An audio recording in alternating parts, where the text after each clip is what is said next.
Hey, everybody. Can anyone hear us out there? Now we can hear you. I couldn't hear anyone either. Leo's still muted. Neil is still muted. The show should have started already. I don't know what's going on in the studio. I guess running a few minutes behind. Welcome to the live stream. And there's going to be a round table. We're going to have people from all over Canada. And today's discussion is going to be... anyone know? Who's in the title? Hi, Ed. Can you hear me? Yeah, we can hear you, Doug. Cool. I'm back online. Okay, so Leo, John, you're muted right now, and that channel's back online. I'm going to hand it over to Doug right now. Take it away, Doug. Thank you very much. And hey, good evening, good afternoon, ladies and gentlemen. We're coming to you live from downtown Toronto at Bay and Dundas at thatchannel.com studio. In studio tonight, we have Duke Willis sitting right here beside me on the couch. Hugh Reilly, who will be joining us here in just a couple of minutes. He is thatchannel.com. And myself, Doug Force. In the roundtable, we have John Mahalich joining us from Edmonton at the Constitutional Committee meetings in Alberta. And we have Critickill Thinker. Hopefully, Neil Maguda will join John online with this. And possibly a couple of special guests coming in as the show progresses. So tonight, we're going to talk about the difference between, there's Mr. Maguda. We're going to talk about the differences between rights and privileges. And so when Hugh gets here, because I want him to hear this, because it's very important,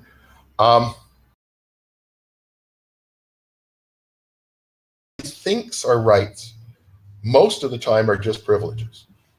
And so we'll get into understanding. I'm going to give a little bit of a definition of what a right is and what a privilege is. And then I'm going to give a couple of examples of what those are. So Mr. Reilly, if you'd like to take your seat on the couch. I'm dealing with a couple of tax issues. Okie dokie. That's okay. That's fine. Well, I'm looking forward to tonight's conversation. I wanted to pick a fairly simple topic.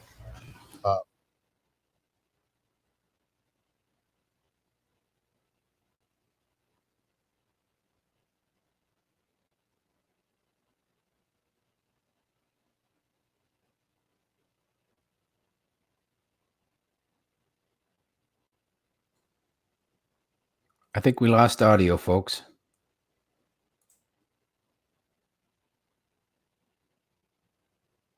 Yes, sir, we did. If you can hear me, Critickill. Yeah, I can hear you. I'm not sure what's happening, folks. Maybe we can. I'm also streaming this, so I'll ask the folks at home if they can hear it or not.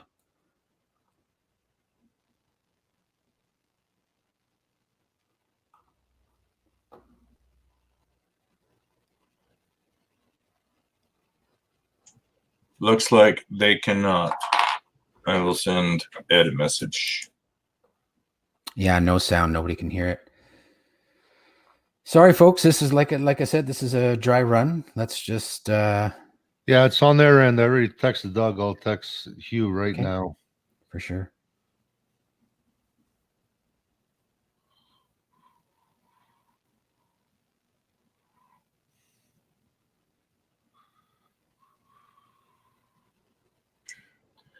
Well, in the meantime, who in Alberta is loving this +7 weather? Oh, it's not so bad. I'll tell you what. I'm liking the +7. It's pretty good. You know what I'm liking even better? I'm liking that Alberta's standing strong against these blockades. That's what I'm really enjoying. I don't know if you guys have been following that or not, but that's been a huge thing. I've been working steady 12s for the last 2 weeks, so I haven't really been following much. Okay, well, today's the first day off, but I did catch a little bit of it. Brenda, et cetera, et cetera. Oh, there we go. Am I coming through okay, Michelle? Now you are, yeah. Yeah, we got you now. Awesome. How about now? I'll give you a 5 count, folks. 1, 2, 3, 4, 5. Yep, you're good. Better for me. These are the new things that we have to work out here in a strange studio. At home, you know, I have a boom mic. I can position it as close as but that's one of the reasons. See, I can hold the mic as well. Is this going to work any better for people out in the audience?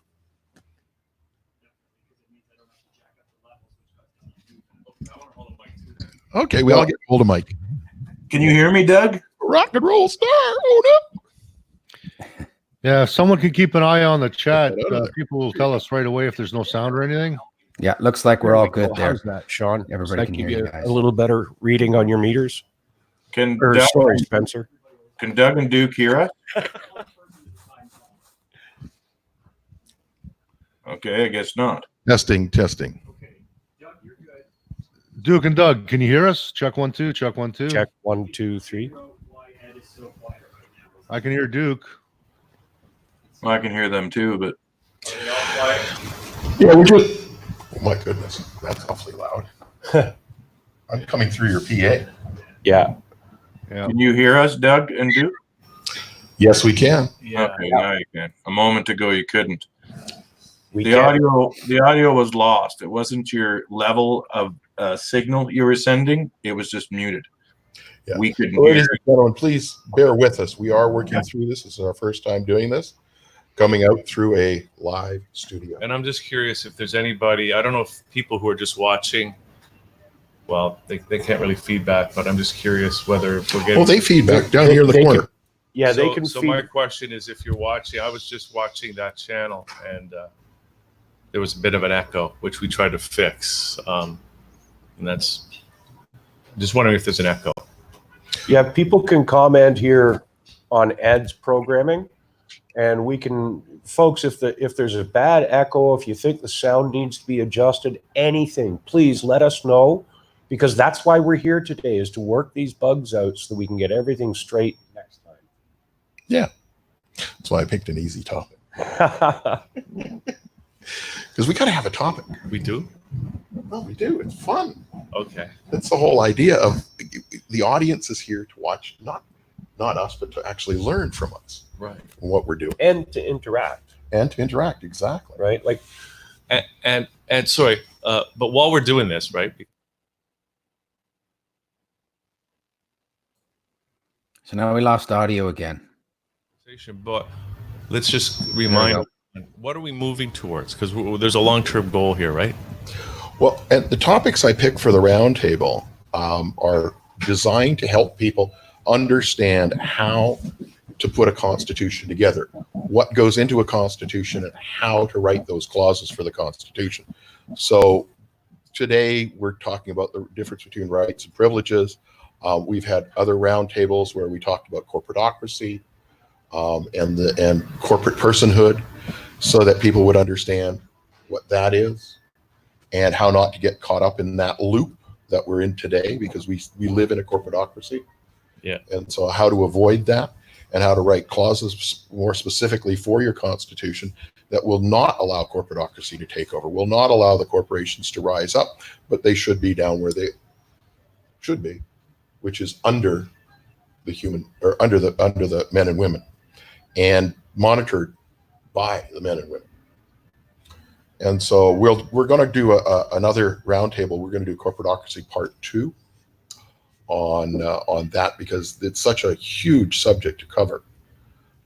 It was very interesting, but we only got about a third of the way into what we needed. Tonight, no, I'm not kidding. Tonight, oh, I know. Tonight we're just going to talk about rights and privileges, the difference between, and it's so simple. Ladies and gentlemen, this is when people talk to you about rights, there's only one kind of right that you have, and that is called the unalienable right. And anything that isn't an unalienable right can then fall into the headline of privilege. So, what are unalienable rights? Think about it. What's an unalienable right? The right to your body. It's yours and yours alone. Nobody can tell you what you can and cannot do with that body, what you can and cannot put into that body. That's yours. It's yours from the Creator. It was given to you, and it's only you who can put whatever you want to do with the body that's yours to do. So number two, your labor. You are a finite being. You are born and you die. And during your life, you work. And today we work for money. And that money is used to bring a roof over our head, food on our table, et cetera, et cetera. It's an unalienable right. The government, the de facto government here in Canada, has no right to tax you at all for anything. That is an infringement upon your unalienable right of your labor. We sort of addressed that one night in a story about stealing a man's cow. Correct. Once you take his cow, you can't replace the time and effort that he put into raising it. You can't replace the food, say milk, that his family was deprived of when you stole that cow. Therefore, you were killed. You were put to death because you couldn't compensate for what you took. Well, and this works the same way. They want to take that which isn't theirs. So can I just ask a question though? Go Because ahead. you're calling these unalienable Unalienable. rights. So, but I mean, and it makes sense to me. But in theory, it's great. But like, I mean, who says they're unalienable rights, and who says that who's ever saying that has the right to say that? Okay. Well, here's the funny thing. All law, if we look at all the various jurisdictions of law, including civil law, are based on one thing and one thing only: Christian religion. Yep. So Our own charter, the very first line is this: Canada is founded on the supremacy of God and the rule of law. That's the very opening line of our own charter. well, and you say, where do we get our unalienable rights from? And I say, well, it's very simple. You go to Genesis chapter 1, verse 26. Am I still going out? Yeah, just got less. We lost the PA. No, we didn't lose the PA. You keep moving the mic, and I don't think the connection's solid on the bottom of the table. There we Then go. it's How's back. that? I'll hold it. There we go. So we go to Genesis chapter 1, verse 26. And that says very clearly that it says, and God created man in his own image. And God gave man, and here's where you get your unalienable rights, dominion over the earth. Okay, so that's great. Now, but here, I mean, what we're seeing the decline of, Christianity all over, what was the Christian world before. And we got alternative belief systems coming into the country now, and people can argue, oh, that's just a storybook. That's just and people will make that argument. Do you know what I mean? Let me address this just with you. Just Yeah, do because Hugh, I want to know okay? the answer. Yeah. Yeah. What I'm going to ask you, Hugh, and this isn't a personal thing. Are you different than this table? Yes. Okay. Was that the right answer? What makes you different? Well, I'm alive. What makes you alive? I have consciousness, self-consciousness. Self-consciousness. Yeah. There's the key, my friend. Self. Yeah. God created man in his own image. Self. That's where the power is. Excuse me. I apologize, folks. I'm getting over a sinus cold here. I hope That's it's not trying that to- coronavirus. Oh, no. It's the corona. Quick, I need compensation for it. Write me a check, Justin. Back on topic. The power, the unalienable part is that you're not this table. You're not property of anyone else. You are self. And Sentient is another word. sentient is a fancy, educated word to use for it. But whether you're pulling a plow through a field in Alberta or wearing a tuxedo at a gala ball at York University here in Toronto, you are all the same. If I cut you, you bleed. Think of that in its simplest terms. You are self. You are sentient. You are not a piece of furniture, a piece of property. You are that which owns property, including this vessel, this body that we're in. It's yours. Okay. So, I get that. And I believe that. But I'm just trying to find the firm ground on which this principle lies, because it is possible, theoretically, for some non-Christian. It has nothing to do with Christian. We're using the Bible to justify as a this reference, particular thing, and even you talk about in the Constitution, the Word of God, and the principle of law. right? Some godless government could come in and say, we're redefining what the law is, and we're going to stick to rule of law, and they've you done got to that do what here. we want Right. you to do. You're an educated man. Can you think of it outside the pigeonhole, the cubby hole that has a label of God or a label of some imaginary being living in the heavens, or Mother Earth, as the natives would say? It's Earth is our mother. Stop trying to fixate it on something and look at it more like Aesop's fables as the message of the story, not so much a big cross on the top of a building sort of thing. Because I'm okay with it. I'm I'm good with that explanation. But I'm concerned about. We're getting other off people. topic again. I know. Yeah, I just want to. I'm gonna pull it all back because I haven't finished my intro and open it up to the rest of the audience.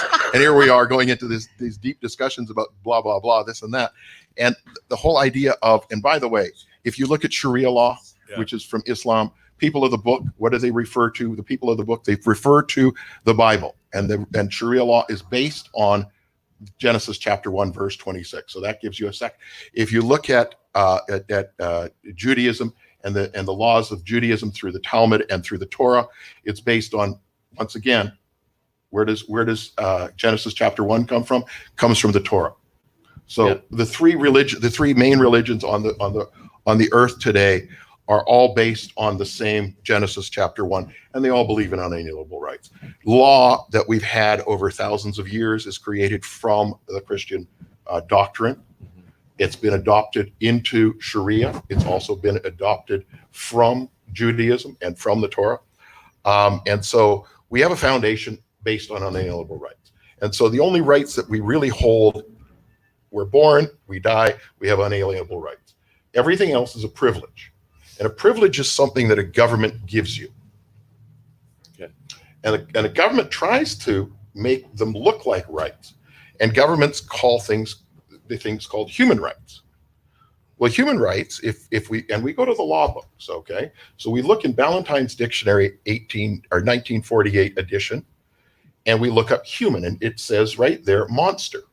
And then you look up monster, it says sub-man. Well, if you're a man, as per Genesis chapter 1 with unalienable rights, and you claim to be a human, then you're claiming not to be a man. And now human rights are, wait for it, privileges.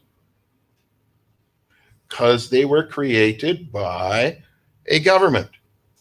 If you look at the United Nations Charter of Human Rights, and you look how the United Nations was chartered in 1945, 46, 47, it used to be called International Admiralty Law. Today, they call it international law, and they took the word admiralty out so you don't know. Well, when you're in international admiralty law, you're dealing with legal fictions, and legal fictions have no rights. They only have privileges. So this is why we have here in Canada, the Canadian Federal Authority, along with the provincial authorities, are all maritime incorporations. And they deal in what? Legal fictions. We talked about this a few times, about the all caps fiction on your driver's license, on your Christopher J. Yeah.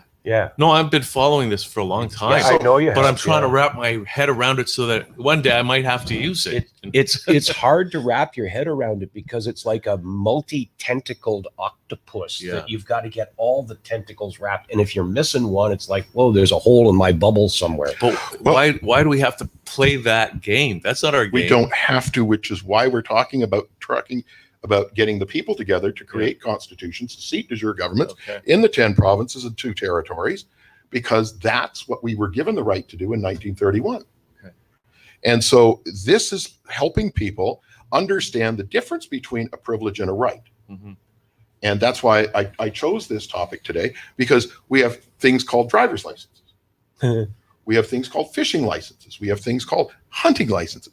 We have things called you need to have a license to go cut people's hair. This is ridiculous. These are all things that you can do for free as men and women. But as soon as you take on the label of the legal fiction, now you're in the privilege world. So they've taken the right to do these things away from the man once he accepts himself to be a legal fiction. And now you have the right to travel. And I wrote this down. So where did I put that? Sorry. The right to travel within one's conveyance, also known as liberty. So when you read the Ontario Highways Act, it says that you're a commercial driver.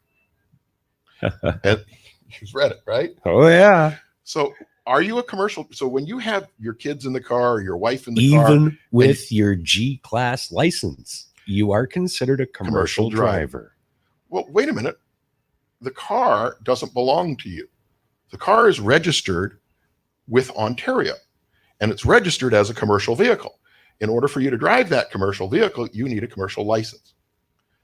And they've taken away your right to travel in a conveyance, or the right of to have liberty, to move. And that's the trickery. And it really is trickery. And so we have all kinds of privileges. I made a list. Driver's license, birth certificate, social insurance number, hunting licenses, fishing licenses, boating license, automobile licenses, business license, and it goes on and on and on. And Dog license. All of these are privileges. These are created by the de facto government in this case. In the United States, it is a de jure government. In Europe, it is a de jure government, because the people were dumb enough to actually allow the Maastricht Treaty to come into existence and the EU to be created. But that's for another show. So anyways, unalienable rights and privileges. So now I've given you kind of a baseline. John, Critickill, Neil, I'll open it up. Let's kick the soccer ball around, as they say. Anybody? Can you hear us, guys? Okay, yeah, I can hear you. Okay, we can hear you. Let's talk hunting and fishing. Now, I've been an advocate for hunters and fishers for, I don't know, last 5 years or so. I've really been getting into it. I've always been a bush guy. And I could never understand or comprehend the concept of the amount they charge you to get your WIN certificate. Then you've got to get your general deer license, whitetail, or fishing, a general sport fishing license, and you put in all this money, right? So, and they say it's to help sustain and help our animal population and keep control, and it's all rainbows and sunshine and lollipops, and when you look at the real what's happening with this stuff, our deer populations are extremely low. They try to aerate lakes throughout the winter. Like, they try all this experiment stuff. They're killing off the fish in all these lakes. Like, at what point do they finally understand that they're doing more harm than good? Secondly, why do I have to go and pay to feed myself if I'm not going to Safeway? I just don't quite understand. I mean, it's probably a good topic to get into and find out more about. Spencer, can you turn that up a little, please? Driver's licenses, very much the same with that. We've always been told it's a privilege to drive, and I don't agree with that. But what are you going to do as yourself to fight this and to oppose this? Because what's going to happen, Mr. Fish Cop's going to take all your stuff. He's going to take your truck. He's going to take your boat and your gun and whatever you got laying around he's going to claim as his. The government's, right? So that's why we have been out pushing Constitutional Convention Committee meetings, trying to educate people, because Alberta does need to get its own constitution written. and ratified and things put in place so that we can start getting our unalienable rights. When I heard you guys talking about that, in unalienable versus inalienable, can you explain to the audience what the difference is? Because it's a term that lots of people hear and don't quite know, right? So if you could answer that for me, Doug. John, can I get you to lean in a bit closer to your microphone? We're having a hard time hearing you here, bud.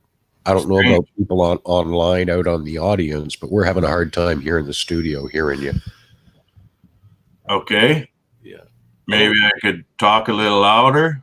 Or just get closer to the mic if you can. Yeah, either a little louder or get closer to your microphone if you can. I'm not sure which, but Well, we can hear you, but just barely.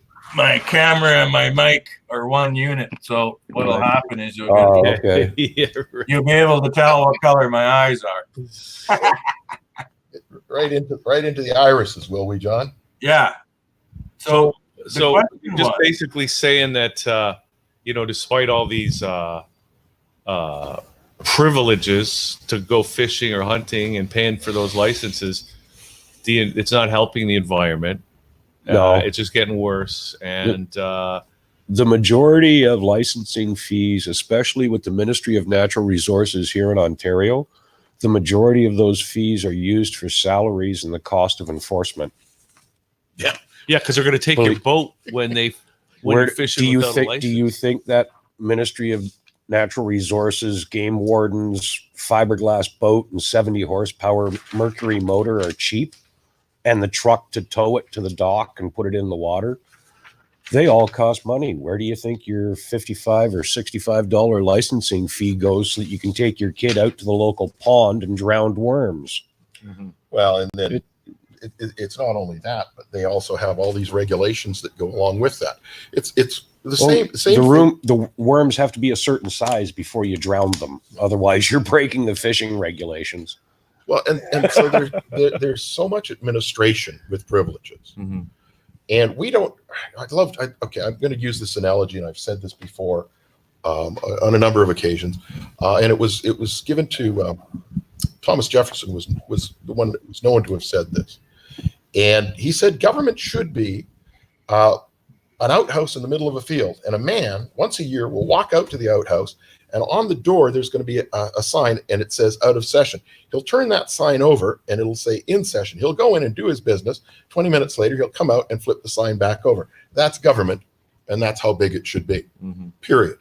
You don't need government in your life on a day in, day out basis, and that's what we have today. They are intrusive to the extent of sticking stuff into your body Mhm. because they have the claim that it's theirs and not yours. And where do they get that claim?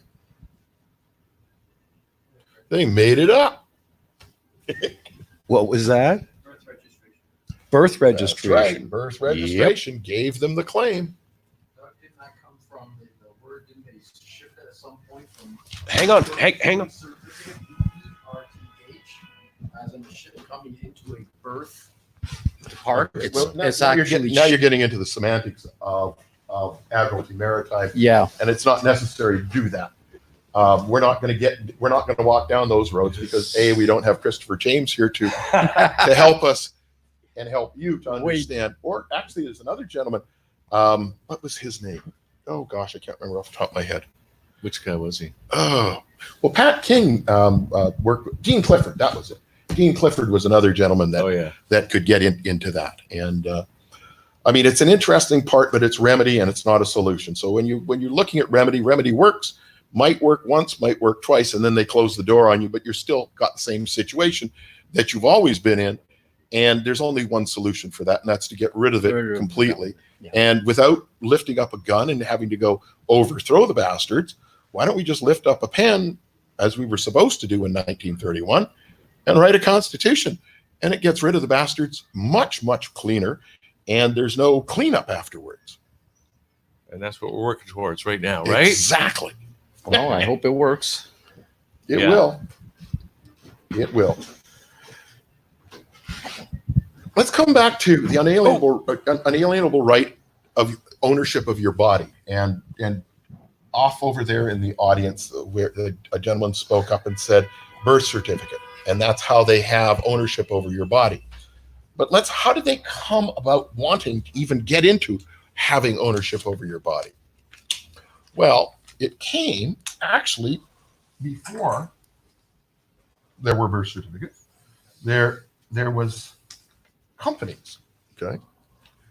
And there were pharmaceutical companies, and there were chemical companies.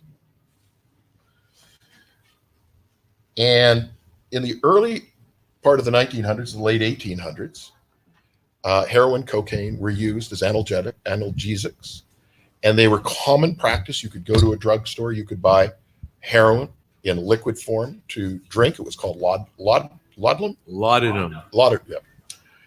Laudanum. And they had opium. There was nothing illegal about any of these drugs. And then a pharmaceutical company created a derivative of heroin called morphine. And that pharmaceutical company said, well, wait a minute. We've now got the patent on this drug, and we can't patent heroin.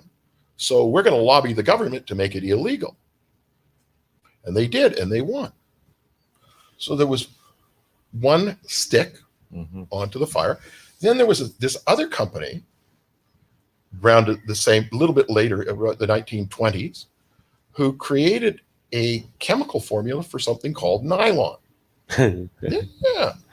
DuPont Chemical. And they wanted nylon to be rope for the ships because it was a big business back then, because everything was transported by ship to and from. So they wanted to make sure that everybody used nylon instead of hemp. And so they lobbied the government, but the government said, well, wait, we can't make hemp illegal, but we'll make up a word. In Mexico, there's a word for hemp that they smoke, and it's called dope. And what is the Mexican word for dope? The Mexican word for dope is marijuana. So they made marijuana illegal, and then they tied that to hemp. Now, this is all stuff that you can use for your body, naturally occurring. Heroin actually is much better for you than morphine can ever hope to be, because every time you use morphine, you have to use more and more and more, whereas heroin, you're running on a plateau, and it's a much better painkiller for cancer patients than morphine could ever hope to be. Now, the chemical companies have also, or not chemical, the pharmaceutical companies have also created other derivatives of morphine that they use, and once again, patent that. They're right now going through all this cannabis stuff now. Now cannabis has come back out, and it's legal. They're now going through and breaking down the chemical structures of cannabis and trying to patent that so that they can lobby the government to make organic cannabis illegal and only their cannabis legal. If you want an example of how they made pot, cannabis, hemp illegal, Google the name Harry Anslinger. He was paid by DuPont as a political activist, covered all of the U.S., taking out ads in newspapers, advertising that, and I quote, marijuana makes black men rape white women. Yeah. That was the advertising campaign that DuPont launched across, an example of the advertising campaign that DuPont Chemical launched across the United States to outlaw marijuana. Well, and we look at what happened. So we're in the 21st century now, and this is how bad it's gotten. We now have big pharma protected by the government that they said that we can inject us with vaccines that kill our children, and you have no recourse against big pharma. But in some states in the US and in some provinces here in Canada, it's becoming mandatory to put poison in your children's body. And they start with the children. Or they can't go to school. Or they can't go to school. Yep. So that might once not be again, such a bad idea, actually. Well, a vaccine? No, not going to school. Not going to school is a great idea. School. What I think Frank Zappa said it best. What was it? You're best off to drop out of school if you want to get educated. Well, and I heard a story that when they first introduced public education, the parents were all against it right? Because the kids were growing up in the family, they were learning the trades taught by their parents, right? And now look what schools, just the whole social environment is toxic. When I was a kid in Niagara on the Lake, it was normal for certain kids in the class to do extra schoolwork during the year because they had to leave school in like March or early April to go work the farm. Yeah. Like, Niagara on the Lake is all fruit farms, but guess what? It still took the whole family to work that farm. Yeah. So is there anybody else? Neil, would you like to say something? I see you sitting there.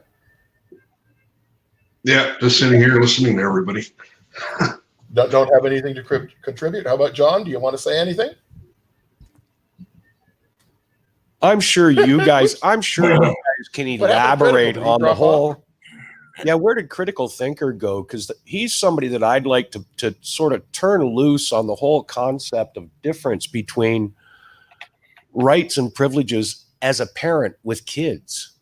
Critical Thinker had to the difference between rights and privileges with your kids as they grew up and how those privileges become rights. That's the same thing we're looking at here, folks.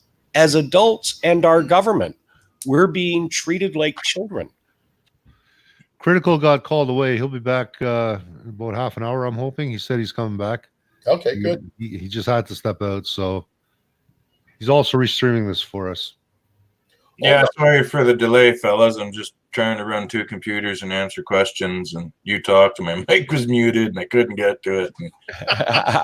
Yeah, this is a wonderful opportunity for us all to learn how this whole system's going to work when we actually do bring a live audience in here. Yeah. So tonight, this is why I chose such an easy topic or simple topic for us to discuss. So we're not going to get too deeply into unless of course Hugh wants to walk down that road again about where the law came from and how it all came about. But, with the foundations of law being based biblically, Sharia law, biblically based in the Quran and people of the book, et cetera, Talmudic law, and so forth.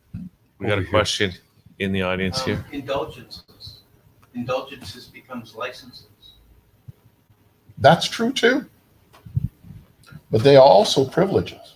They become what was an indulgence becomes a privilege, and then it gets licensed. So people that like to drink alcohol, which is an indulgence, But you paid a fine for an indulgence. yeah, it's called sin tax. Remember that? They call it sin tax. Yeah, that's what we have on cigarettes. That's what we have on alcohol. Yes. Bingo. They've put themselves in that position.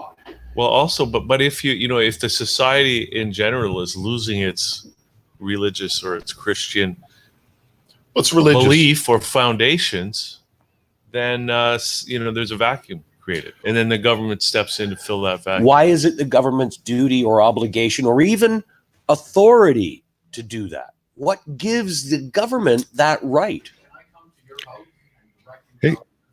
Hey guys, if I can cut in here, we can't hear the audience. It's just barely coming through. I got a mic. Come join us, Alex. Yeah, you do have a mic, and Don't sit on the clipport. That might hurt. Oh, we got lots of pillows and stuff. Ladies and gentlemen. Okay, hi, everybody. Ladies and gentlemen, this is Alex. He's working with us to hopefully create constitutional committee meetings here in Ontario. They're in the process. Him and this other lady are in the process of setting up one first meeting up in Lindsay, Ontario, in the next few weeks. I hope so, yeah. And so, you got the mic? Okay, so I was going to say, I'm sorry, I've forgotten your name. Oh, Hugh. Hugh. Sorry, Hugh. Anyway, Hugh, how would you like it if I came to your house, and this is how I put it to other people, Right. and start directing you how to live your life, when to get up in the morning, what you're going to eat, No. when you're going to go to the washroom, No. where you're going to work, what you're going to do for work, Right. How much you're how going to get much you're going to pay compensated. me to direct your life, Oh yeah. Right. all that kind of stuff. Yeah. And do I have any right to do that? Yeah, wait a minute. You No. just described the government. Exactly. That's the government. That is the government. And that's not a good government because it's not governance. No. What we're looking at doing here is, and that's what this whole idea behind the myth is Canada, it's the solution. We show you the problem and we show you what happened historically, and then we talk about the solution. because you have to be solution. You could tell anybody anything that's gone wrong. It's super simple. Mhm. I mean, people do it all the time. Oh, you cut your beard wrong, and and it's probably not going to look very good, and blah blah blah blah blah. But that's it. It's a criticism, Mhm. but it doesn't solve any of the problems. That's right.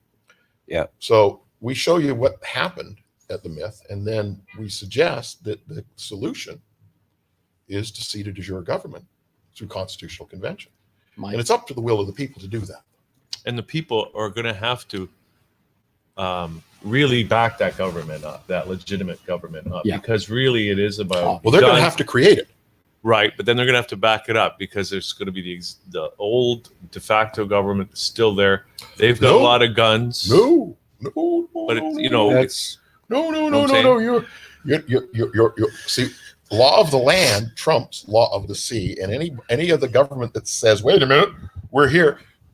Even the military and the police understand that once law of the land is there, they are bound by the new constitution. And any that decide not to, want to commit treason. Okay, so suppose we have nobody wants to observe that. Okay, You got to understand something. Let's address. We can't seat a de jure government without. How many people are in Ontario? 17 million? No, 12 million. 13 million, something like that. Yeah. 13 million people must participate. Can I address Hugh's point about they have all the guns? Because that, believe it or not, that is something that my audience brings up to me all the time, Hugh. Yeah. And I've discussed it in my own live feeds a number of times. Ed Jamnisek, I know you're watching. Please come up on cam so the audience can see you, because I'm going to ask you to answer this issue with regards to replacing the old government and worrying about the military that they control, the police that they control. Can you please give us the example of an Eastern European country that in very recent history replaced its government with its own constitutional legal de jure government and did so without violence? Well, most of the former Soviet bloc countries have got written their own constitutions, and can you speak up a bit, Ed? It's hard to hear you here in the studio. The audience out there might be able to hear you, but we're having. That's okay. He's got to turn the volume. yeah, you guys got to do something about that in the studio. I can't help you. All right, guys. thanks. Yeah, most of the Soviet bloc, former Soviet bloc countries, they wrote their own constitutions, set their own governments. The Balkans used to be former Yugoslavia, and now it's you got Slovenia, Croatia, Serbia, Montenegro, Macedonia. And I think there's one more that may be in there. But without violence, no, there's one hell of a war in the Balkans. But Iceland, they redid their constitution also, And not too long ago. bankers in the process. Yep, bankers and politicians did get jailed.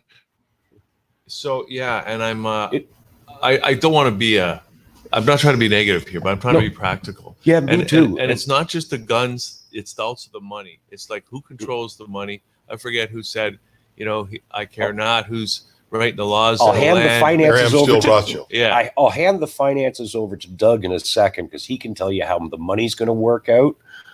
But I agree with you, Hugh.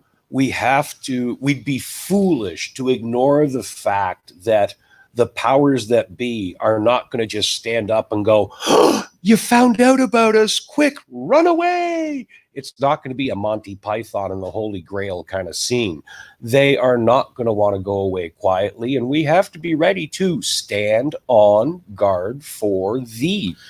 because I suspect just before you get into that, because a lot of these guys, whoever the people are that are benefiting from this system, whether they're politicians or bureaucrats or the whatever they Rothschilds. are, yeah, bankers. I suspect most of them don't know that they are living like because I spoke to this lawyer. She's never heard of this kind of stuff before. Yep. Right. She's just going along with the commercial law system. Right. Yep. That's what she was trained to do. That's what she's doing. Well, she's sworn an oath to the Queen. Well, and the other thing too is that once people do understand what's happened to them, I was talking to two gentlemen out west. Yeah. I'm not going to give you the exact province because they went and spoke to the premier of the province. And we got the idea from a speech that Walter Cool did in 1945, where he suggested that the government that sits as de facto sits as interim whilst the process of a transition from one de facto to de jure come together. And he suggested that what you would do is that you would inform the de facto and have them agree, because it's a benefit to them to not go to the gallows once you set the de jure into place. There you go. And you can actually hold that up to the camera, but yeah. I don't think we can see it. Actually, if you hold it up real close to that camera, it's from that.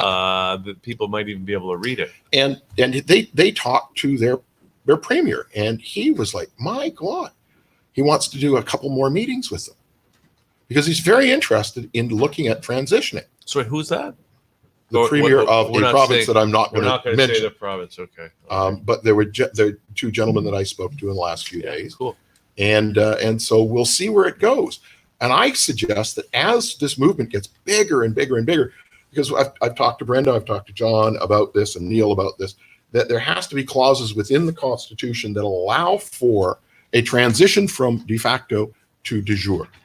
Because and for example, there are about 450,000 government employees in Alberta alone, including teachers and hospital workers, etc. You can't suddenly go, you're all unemployed, because your economy will just go wonk. Yeah. It'll collapse. You can't go from a fiat currency system to a species money system without having a transitional period to allow that to happen. There was a gentleman. It's no different than when your big sister or big brother moves out. There's a transitional period from it being their bedroom to being your bedroom, because now you're leaving your little brother alone in the old bedroom that you shared. So same sort of thing. There's a transitional period for all of this. And that transitional period is something that we, the people, because that's what this is all about, we the people have to sort out how that transitional period will take place. And I held this up to the camera for those of you who are watching. I have in my hand the actual speech that Walter Cool read to the House of Commons, our federal government. And I've underlined parts of it. Doug, if you want to skim through that, you can leave it with Hugh if you want. 1945, November 8th, 1945, during the time when the British government and the Canadian government were taking part in combined constitutional conferences. This is a time period when my audience will remember back to my discussions about a crown attorney, in other words, a king's counsel is what he was, an attorney from England, from Buckingham Palace, sent to Canada to interview a gentleman, or pardon me? No, he wasn't sent. He was sent from Ottawa. Ottawa, sorry. To interview Russell Rogers Smith, a Canadian from out west, who wrote the 3 clauses that were included in the British law called the Statute of Westminster. That statute was passed in 1931. In 1945, our Canadian federal government was still trying to deal with the fallout of the Statute of Westminster. And in 1947, they interrogated the author of the section of the statute that set the provinces free. That's really what happened. Interrogated, and then what happened? Well, they didn't interrogate him. They sent George Barr was an attorney who was King's Counsel from Ottawa, and he was sent to Montreal to depose. Yeah, he brought a stenographer with him to depose Russell Rogers Smith at his offices. And here's a funny little piece of trivia for you.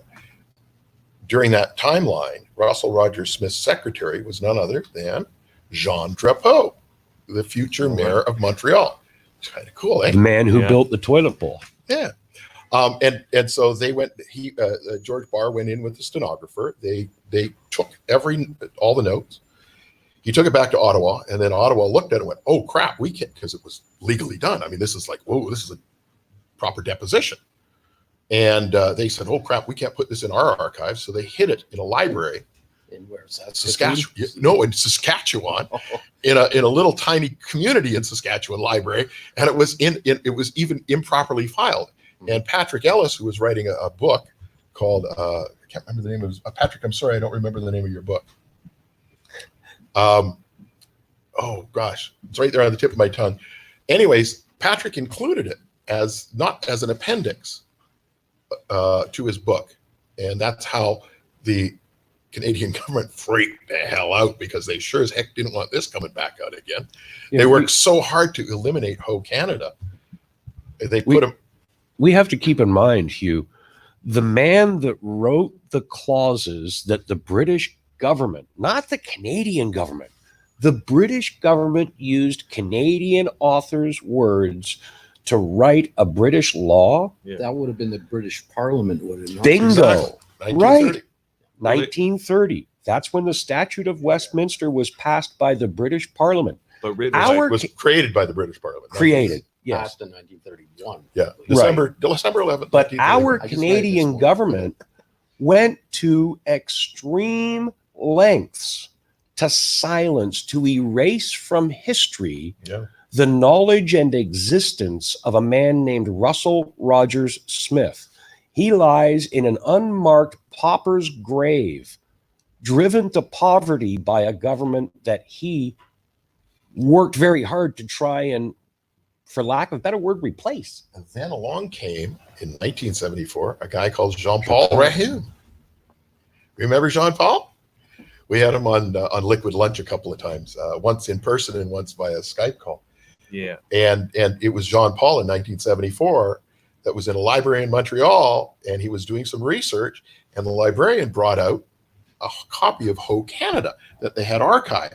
Now, he wasn't interested in Ho Canada, but he thought, what an interesting book. So he started to read it, and 5 hours later, he was taking notes, and and he went away, and he came back about 3 or 4 weeks later, and because he wanted to finish reading and taking notes of the book. And he went to a librarian, and it's a new librarian now. What happened to the guy that was here before? Mm-hmm. Oh, he doesn't work here anymore. Oh, they fired him. She says, well, and so he says, well, I'd like to get my hands on the book that I was doing the research with. It's called Ho Canada. Here's the number, et cetera, et cetera. It's in your archive. And she went in the back. She says, no, there's no book like that back there. Yeah. She looked it up in the file. She says, no, we never had that here. You must be incorrect. Oh, yeah. So he called up the publisher in New York, and they published him 5 copies. Do you have a copy of that? He does. I don't. Oh. He has the last one. John Paul gave it to him last time he was here. Should we not talk about this anymore? Yeah. Anyway, long story short, John Paul got 5. He went to get 10 more, and the Canadian government had told the publisher to destroy the plates. Wow. Yeah. So at what point in history did we start getting privileges from the government? 1792. 1792 is when it first started. 1763. Secessional Papers, 1763. Thank you. The what paper? Secessional Papers, 1763. And I quote 1792 because that's when Lieutenant Governor right. John Graves Simcoe arrived in the town of Newark, which is now known as Niagara-on-the-Lake, and formed the very first style of British parliamentary government in Upper Canada, which went on to become the province of Ontario, which is why Ontario is the only province out of the entire landmass known as Canada that has a provincial parliament. We have MPPs, members of the provincial parliament. Every other province has a legislative assembly. Yep. They have members of the legislative assembly, MLAs. We are the only province that has a parliament because of what happened here in 1792. But what's the difference between a parliament and a legislative assembly? I'll let you take that. No, you go for it. Come on. The way they're structured and the way they can theoretically be held accountable by the people. keeping in mind that the British Parliament is founded on the people of Britain having sovereignty granted to their queen. She only has limited sovereignty over small areas, like their government has sovereignty over London only, like the US. No. You're forgetting they're a constitutional monarchy, and they have sovereignty over the entire UK and all their dominions at that time. She had sovereignty over all of that, but not land ownership. Bingo. Which is a lodial title. So what's the difference then? Sorry, just the rights of whatever you got. Your Ontario provincial parliament, every other province is a legislative. Like, what's better for people? Parliament. A parliament. Parliament. It's more formal, and it's also when you create a government, you create a parliament or a Congress, like in the United States. They have a Congress. Yeah. In Canada, that we call it the Parliament, and the Parliament here, they have senators and. In Ontario, yes, we have senators. And now the Senate has been modified, and it's now what we call the provincial cabinet, which is appointed by the premier, which again is the abomination of what was originally there. But that's like the equivalent of the Senate, Supposedly, right? Yes. So the other provinces don't have a second house? Is that? They do, but they don't, and because it's not a parliament, it's not an official second house. Okay, interesting. Right? Yeah. Well, and if you look at the other provinces, they were given governor generals after 1867. Oh. Yeah. And they were in Nova Scotia. Their original governance would have been from Scotland. Yep. They're actually when John A. Macdonald and the crew that went over to England in 1864, Nova Scotia put together a petition, 30,000 signatures on it, saying, "Don't go. We do not want to form a country. We don't want to be part of this." Nova Scotia didn't want to be part of it. And because they didn't trust the English. Mm-hmm. And they figured the English were going to screw them. Mm-hmm. And they were right. Because the English didn't allow them to confederate. They changed the deal. They made it letters patent and united them as colonies of Great Britain, not in confederation, not under a constitution, because that would have given them freedom, not what they were, possessions of the British Empire. And that's why the New Scotland or Nova Scotia was up in arms about it. Like, wait a minute. No. We don't trust the English. Yeah, 1777, we signed on to become part of the British Empire, but they screwed us on that too. So that's why we're here in New Scotland. We don't want to do that again because they didn't have any trust for the Brit.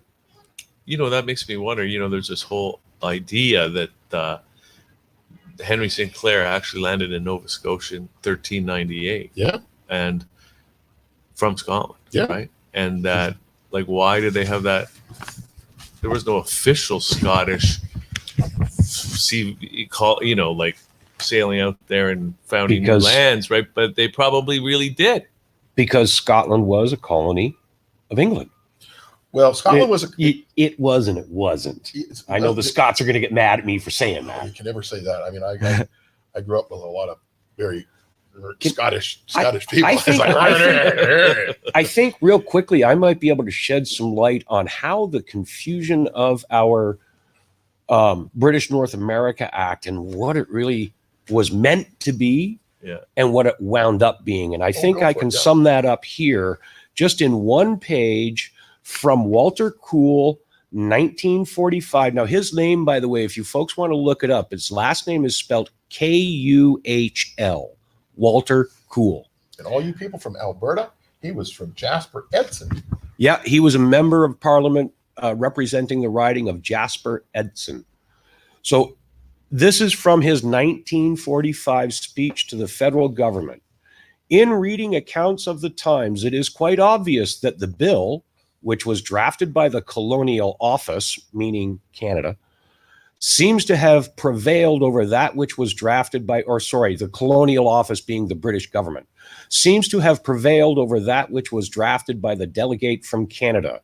The title and preamble of the bill drafted by the Colonial Office read, "The Union of British North American Colonies and for the Government of the United Colony, whereas," not a country, a united colony, "whereas the Union of the British North American Colonies for the purpose of government and legislation would be attended with great benefits to the colonies and be conducive to the interests of the United Kingdom." What are those last words? Interests of the United Kingdom. Not you, not you, not you, not Canadians. The interests of the United Kingdom. That is the preamble of the draft bill submitted by the Colonial Office, the British Colonial Office. Whereas the preamble of the bill drafted by the Canadian delegates reads as follows. This is what Canadians wanted the British North America Act to read. Quote, "Whereas the provinces of Canada, Nova Scotia, and New Brunswick have expressed their desire to form a federal union under the British Crown for the purpose of government and legislation based upon the principles of the British Constitution." Wait. Is there a British Constitution? Yeah, Yes. 3 documents. Okay. There's 3 documents. They're actually, under Boris Johnson now, he's actually thinking about creating a standalone constitution where he's going to merge all 3 documents into one and then create a constitution from that. What are those documents? Do you know what they are? Off the top? 1689 Bill of Rights. Oh, God. They have a Charter of Rights and Freedoms like ours too. They do. No, it's not called that. It's called the Bill of Rights. 1689 is what you're thinking of. There were 2 others, and I can't Is remember. Magna Carta one of them? Oh God, no! Magna Carta ended when the Protestants took over. The Magna Carta became null and void. Okay. The 1225 Magna Carta, the 1215 Magna Carta was never ratified and never became a law anywhere. It was just a nice piece of paper. Well, nice parchment. So Mr. Cool goes on here to state, "I submit, Mr. Speaker, no evidence is to be found to show that the preamble, which we find in the printed copies of the British North America Act in Canada, was either discussed or proven in the British Parliament. This preamble reads, quote, whereas the provinces of Canada, Nova Scotia, and New Brunswick have expressed their desire to be federally united into one dominion." I just read you a minute ago what the provinces asked for the purpose of government and legislation in a federal union, not one dominion. Totally different wording, and wording that never went before the British Parliament, who signed off on it without reading it. Well, They some passed of it. them read it, Oh. but Right. it was pushed through the House of Lords in one reading, and then Thring, who actually did this, Lord Thring, he pushed it through the House of Lords in one reading. He then took the front page off of it and took it down to the House of Commons and had them push it through in 3 days. So it had 3 readings, 3 days. And Normally it takes 3 or 4 months, but this Right. went through in 3 days. And that went. Where did it go from there? When the Parliament, when the Congress, not the Congress, the House of Commons finished with it. Where did it go? to the Crown and Chancery. Yes, there you go for signature. And then where did it go from there? Then it goes to the Court of St. James, To be given to? the Queen, Victoria, who signed it, and No, she didn't sign it. She presented it. she presented it. That's right. The Crown and Chancery, a division of the British government, not a division of the Crown of Buckingham Palace. Well, A it's a division. combination of both. Yes, it's a division of the British government that looks after the properties of the Crown of Buckingham Palace. Well, they do all the signing of the bills, Right. and they do royal assent. So you're reading this speech that was read by Walter Cool in 1945 Yeah. about the British North America Act, which was 1867, but the statute of Westminster Right, 1931 replaced all that. Here, Well, got rid of it all. look at the title of it, Hugh. But Walter Q. Here's what's interesting. So, who did she present these letters patent to? In 1867. Who did she present them to? What was the name of the guy? Not the name of the person, but what was his title? governor general. Exactly. So if you look at When that, people say, Hugh- well, we confederated in 1867. I say, really? Jamie Nix says, I got $25,000. I'll pay anybody 25 grand Yep. if you can provide me with Confederation documents from 1867 that have been signed. Yeah, they don't exist. They don't exist. If you look at that, Hugh, you see right on the top of the title of it, a flag. Mm-hmm. Right. Mm-hmm. Yeah. In 1945, Yeah. almost 180 years after the supposed country of Canada was created, we still didn't have a flag. You're my age, buddy. In 1965, 1967, we got a flag 100 years after our country was created.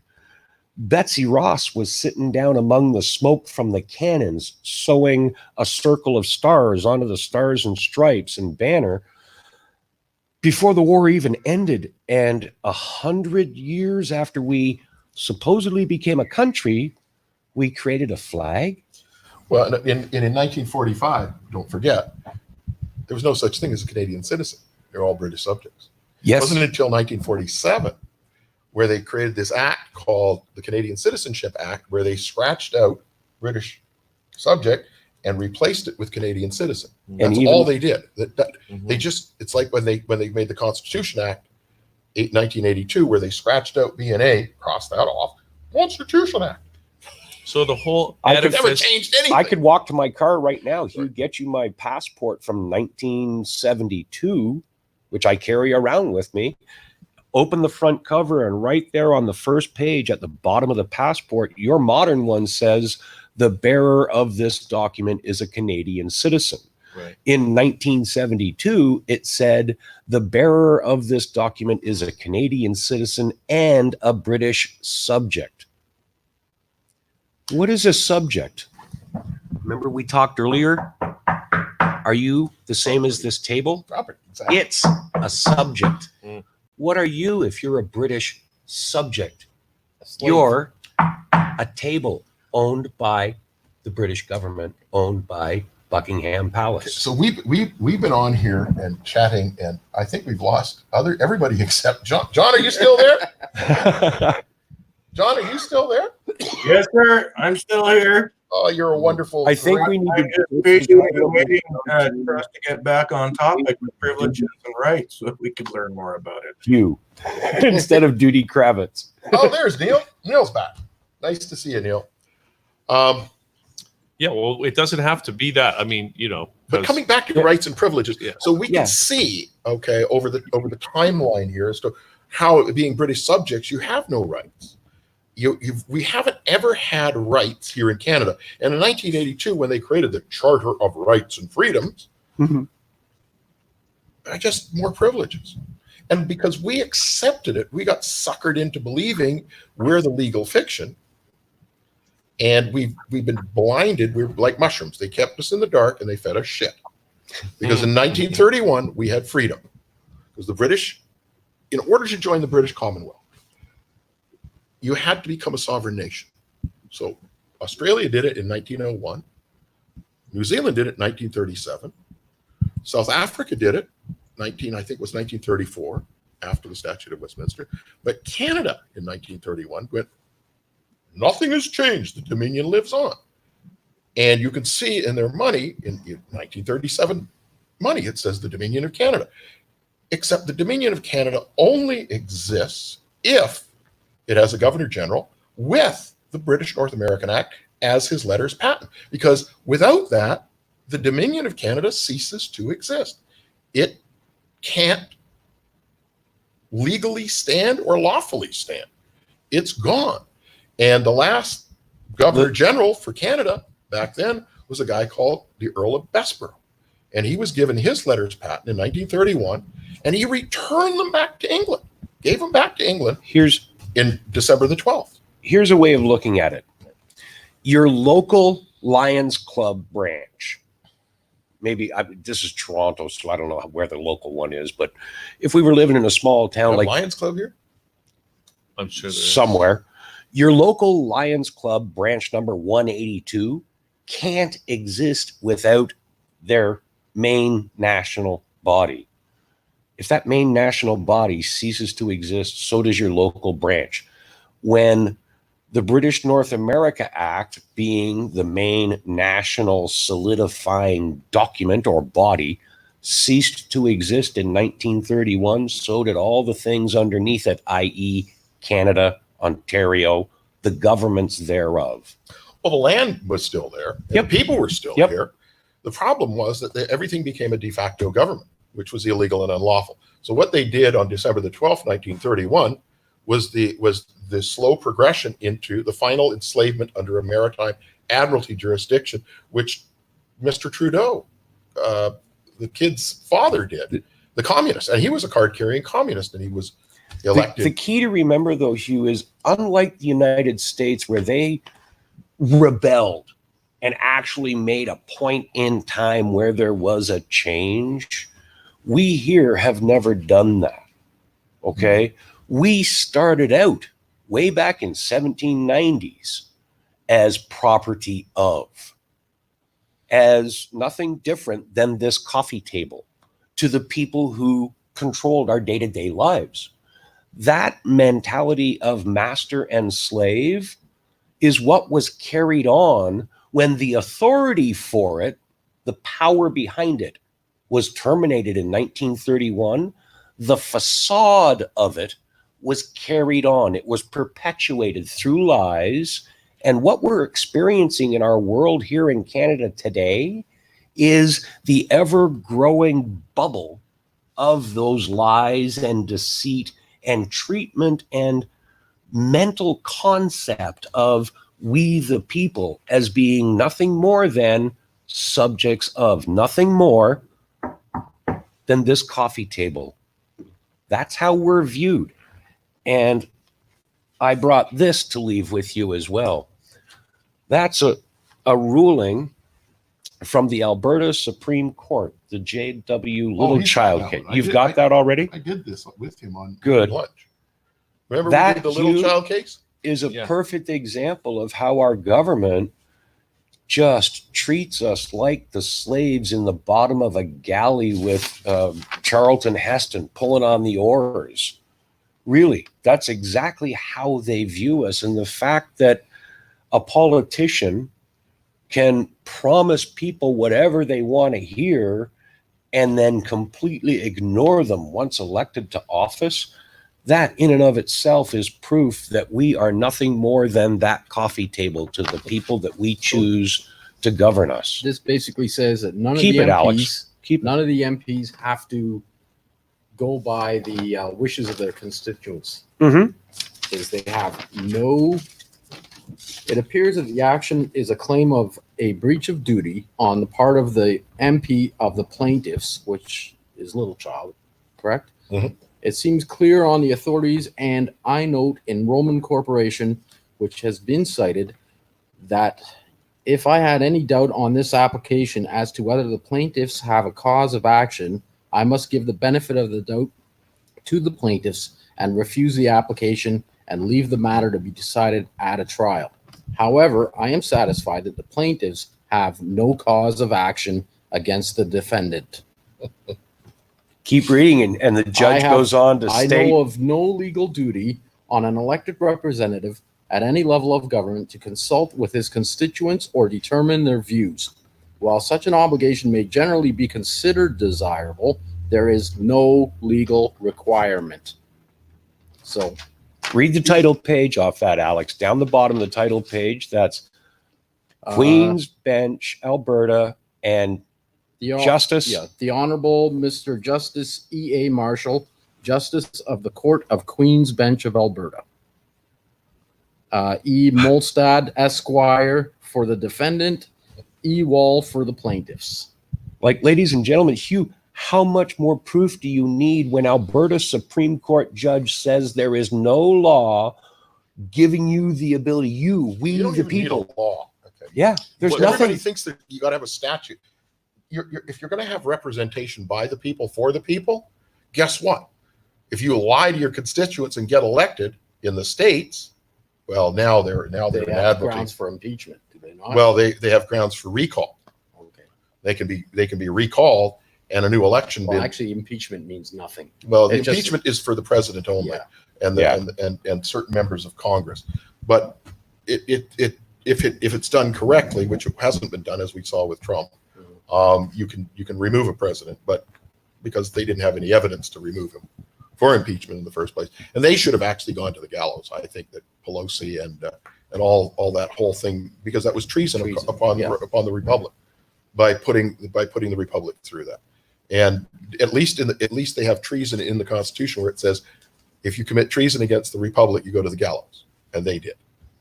That's why I heard they repealed the death penalty, because they No, knew that so not many there. people would be committing treason that they wanted to make sure they weren't going to get. It wasn't a carte blanche repeal, though, Hugh. No, they never repealed the death penalty, right? Because you'd need to, in order to repeal the death penalty on treason within the Constitution, you have to create an amendment to the Constitution, which has never been done.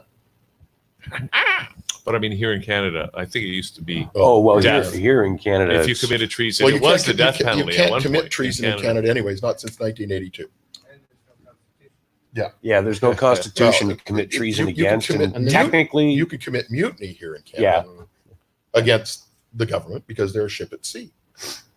So let's get back to rights versus privileges. Speaking of treason, real quick. Please. The last prison in this country that had functioning gallows was Headingley Correctional Institute in Manitoba, and it's now said that those gallows are haunted by the last 4 people who committed treason in Canada. Cool. Yeah. Nice. That'd be an interesting bit of treason trivia, I suppose. I don't know how you come up with this stuff. I used to do tours in Niagara-on-the-Lake. I grew up in Niagara-on-the-Lake, and I used to freak people out by telling them that, you see where the bell tower is behind the courthouse, and where this other building is, that filled in area. Well, that filled in area is where the gallows were, and that's where they hung people after the War of 1812. The last one hung there was in 1846. And people kind of look at me, in beautiful little Niagara-on-the-Lake, they hung people? Yep. Oh yeah, because they had a way committed. of dealing with the buggers. That Well, they committed treason. They were collaborators with the Americans during the War of 1812, and in 1846, the last one was hung in what was the space between the courthouse and the police headquarters. Now it's all filled in with stonework, and the bell tower is up above. But originally, that's where the gallows was, Maybe right we should on the restore town gallows. square. There we go. Yeah, they had it in downtown Welland too. Yep. At the courthouse, they hung Right at the people there. courthouse in Welland. Yep. And I heard about some hangings from the War of 1812, like in Hamilton after the Mhm. war. They found Stony Creek. traitors. Yep. And I just want William Lyon Mackenzie's house is just about a 5-10 minute walk from here. And apparently, it's, William Lying Mackenzie. well, the guy that Lion Mackenzie, yes, No. the Prime Minister. no, not the prime minister, the rebel, the 1837 rebellion in Upper Canada. Oh, okay. The guy that marched down Yonge Street with a bunch Yes. of guns and Yes. ended up on Navy Island. Yeah, which is kind of funny What's because Navy Island? It's in the Niagara River, just above the falls. Oh, right. Apparently, if you can get over there, make sure your motor's working. You can find cannonballs over there. Yep. Yeah. I've been on Navy Island. You have? Yeah. How did you get there? In a boat. I hope your motor was working. Yeah. Well, lots of Well, it must have been because he's not on the It's- bottom of the falls. He's here. it is federal All it would be left Department is of a top National hat. Defense land, Down the Yeah. Niagara. but there's no fences or anything around it. It's a small island. I would say maybe 250, 300 meters long got and, over there? and 150 That's amazing. meters wide. What? But weren't you like? Because the Kurt's pretty. It's heading towards the falls. Oh, at it's that not in the point. rapids. It's up above. Okay. You launch people. Lots of people launch boats in Chippewa, just above the falls. You can look on a map and see where Chippewa No, I know where is. Chip was. Yeah, and right out of Chippewa Creek into the Niagara River, head south towards Lake Erie, maybe half a kilometer, and Oh, you're it's at Navy Island, and then right next to it is Grand Island, New York. But there's been a few incidents where people were trying to get over there and their motor conked out. Yeah. They went over. Oh yeah. Barrel over the falls. Wee-hoo. Yeah. Yeah. The upper river is very unforgiving. That's I'm a lower river guy. I grew up in Niagara on the Lake, where your biggest worry is getting washed out into the lake. Well, Dude, okay. I went swimming near the whirlpool and I almost Whoa. swept in. Why would you? True story, Hugh. Yeah. In high school, after exams, a bunch of us went down. You know how high school, everybody blow off after exams. A bunch of us went down in the gorge by the whirlpool. And a friend of mine, his name was Carl Hildebrandt, was sitting on a rock probably 5 times the size of that couch that you're sitting on now, bone dry. And years later, we surmised that they probably changed the gates in the water dam up above the falls. Right. Water level came up and a freak wave swept him right off the rock, and he was gone. I might have been on that same rock, and on my favorite shirt I took off because it was hot, and a gust of wind came, blew it out, and I almost just went after it. My favorite shirt. You know, and then I said, you know what? I'm just gonna leave it because the whirlpool was right there. Otherwise, Hugh Reilly would not be here on this couch today. Yeah, I know there's lots of people watching this now from all across the country who may have experience with like fast moving rivers in British Columbia and that sort of thing. But here in Southern Ontario, dangerous water like that is rare. But the Niagara River, it kills people. No question about it. It kills people. We used to get riptides. That's the big one for us. Out on the West Coast. It was the riptides. You go surfing. I used to go surfing down in San Diego. What are our rights? What are our rights? Our rights are unalienable. It's that simple. What are our rights? The unalienable right. And we talked at the beginning of the show. What are unalienable rights? Well, the right to your life, the right to your liberty, the right to your body. Look in that. The right to your labor. Let me see it. I'll give it to you. You can read it to the audience. No, that's okay. Your right to free travel. The right to free travel. That's liberty. And then other rights are built off of those. Start with basic premises. No, absolutely. Go for it. Honest. Okay, As a matter of fact, ladies and gentlemen, you're going to take the microphone. I have to go to the little boys' room. We'll say that, but I was what? I need to stand up. Okay, do you want me to read this here? Yeah. Okay, so yeah. I'll be right back. So basic premises. In order to account for the contradictions in Canada's constitutional position and to suggest a remedy, therefore, and this is a speech that Walter Cool was making in Parliament in 1945, right? Right. I wish to lay down some fundamental premises on which I shall base my entire argument. Locke is credited with saying, men being by nature all free, equal, and independent, no one can be put out of this estate and subjected to the power of another without his consent. The only way whereby anyone divests himself of his natural liberty and puts on the bonds of civil society is by agreeing with other men to join and unite into a community. Jefferson, I guess that's Thomas Jefferson, in the Declaration of Independence states, we hold these truths to be self-evident, that all men are created equal, that they are endowed by their Creator with certain inalienable rights, that among these are life, liberty, and the pursuit of happiness, that to secure these rights, governments are instituted among men, deriving their just powers from the consent of the governed. The consent of the governed. Okay, but there was one. There's one thing I want to point out, though, Hugh. Inalienable. Yes, you're right, Alex. Thank you. Which has to be changed to unalienable. Right. The word inalienable, as you read it there, was originally unalienable rights. Okay. And during the ratification process, it was changed to inalienable rights. Yeah. The difference being that unalienable rights are exactly as your common sense use of the language would imply, they cannot be taken away. Inalienable rights are an abomination of the English language, and those rights can be taken away from you. I see. So where we read that, in other words, the legislators could not be held responsible for violating the rights. Exactly. So, and where would you get the definition of inalienable versus unalienable? Here he comes right now. Doug, maxim of law, please. Inalienable versus unalienable, a definition. Is a co-opted word. Let me give you a little history lesson. Again, some history. So Thomas Jefferson. He wants to know specifically the difference in and I'm going to unalienable. explain that. I'm going to go where you just worked. Thank you. So Thomas Jefferson wrote the Declaration of Independence, and when he wrote the Declaration of Independence, he wrote it as inalienable rights. IN alienable. Congress took the Declaration of Independence and they changed it. They changed it to unalienable. Why? Because at that time in history, inalienable, unalienable meant exactly the same thing. It didn't matter. Okay. In 1945, in 1946-47, when the United Nations was created, they created the Charter of Human Rights, and they co-opted the word inalienable to mean rights that can be removed. Whereas inalienable rights, and a lot of people say it unalienable. In other words, rights that cannot be removed. Mm-hmm.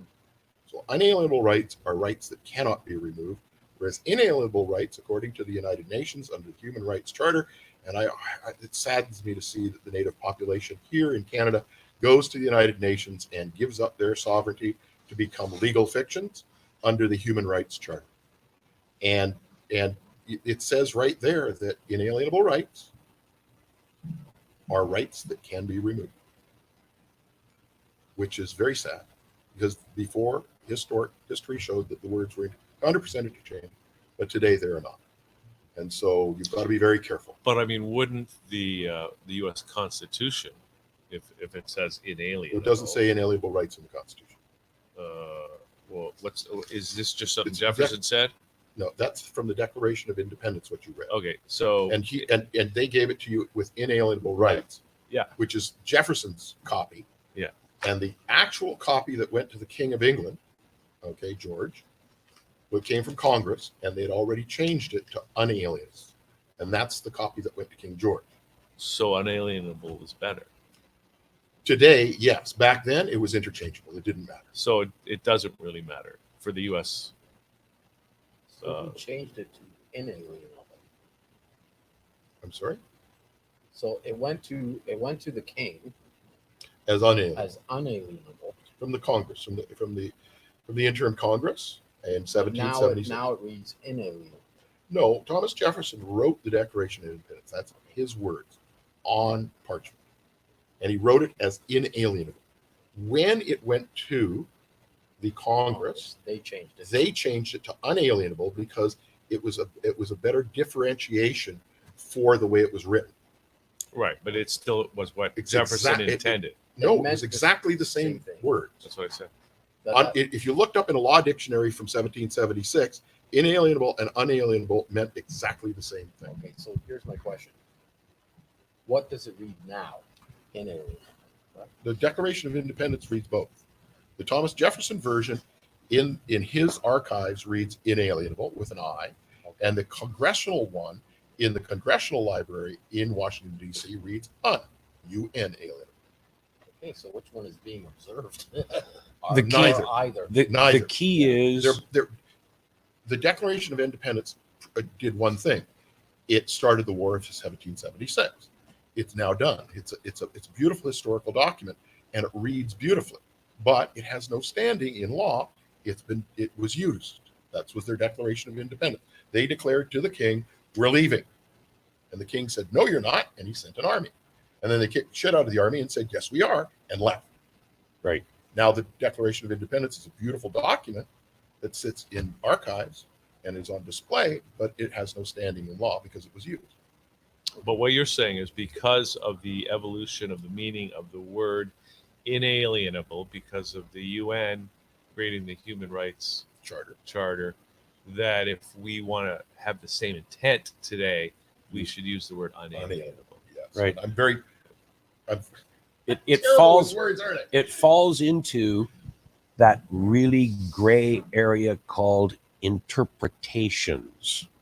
Well, that's why you use the proper wording and you don't get interpretations, because if you stand in common law, you don't want to use legalese, because legalese doesn't exist in common law. Right. It can't be interpreted.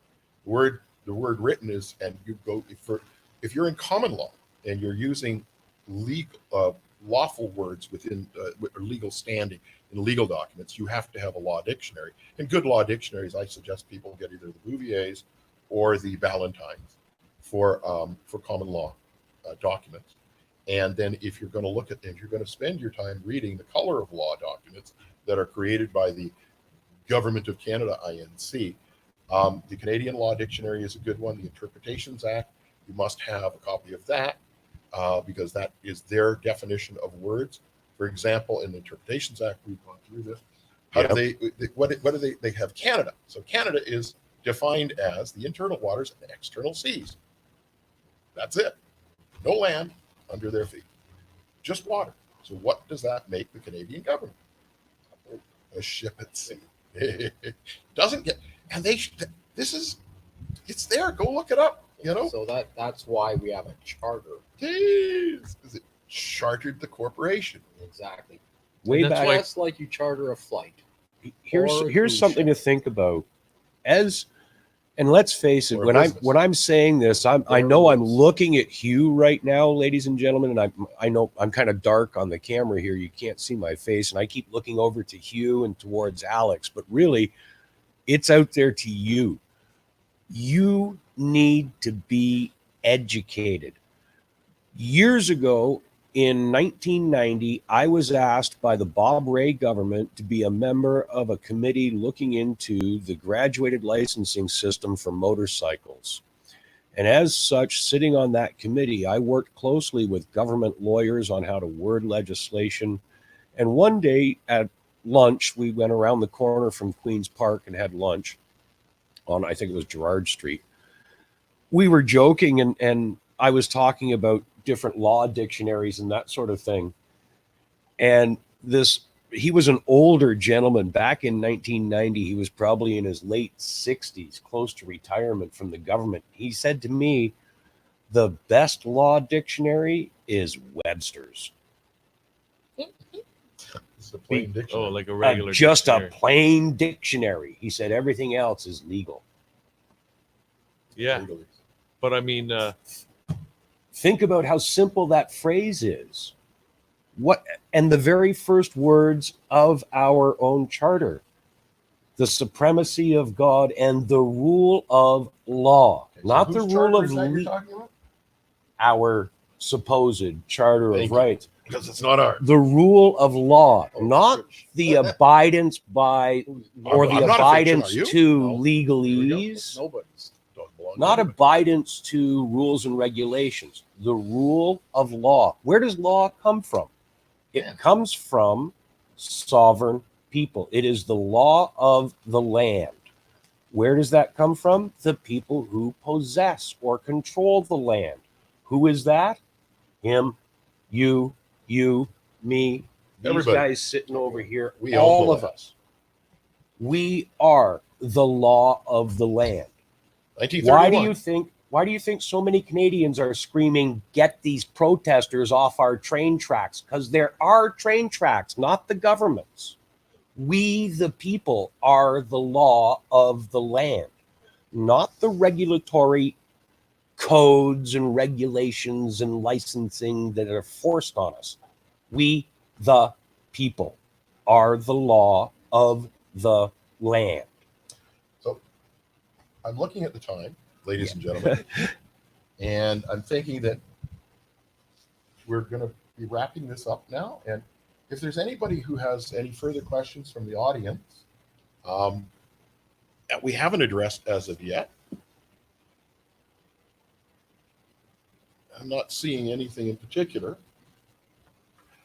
I'd like to thank John and Neil for showing up and contributing to this conversation. Thank you very much, guys.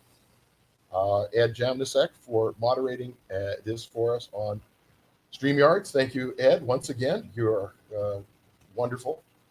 Glad to have you as a friend. Duke Willis for driving in from Niagara-on-the-Lake to be here in person today.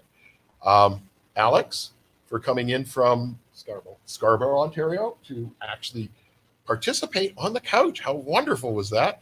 And of course, we Happy cannot to do forget Hugh Reilly from that channel, who allowed us to come in and do this today. If it wasn't for Hugh, we wouldn't be here doing this today. So thank you very much, Hugh Reilly, at that channel. And I'm Doug Forrest from the Mythos Canada. And good night, and have a great rest of your weekend, everybody. Thank you. Good night. Thanks, everybody. See Thanks. ya. Yeah, we're back in 2 weeks. Well, not here. Not here.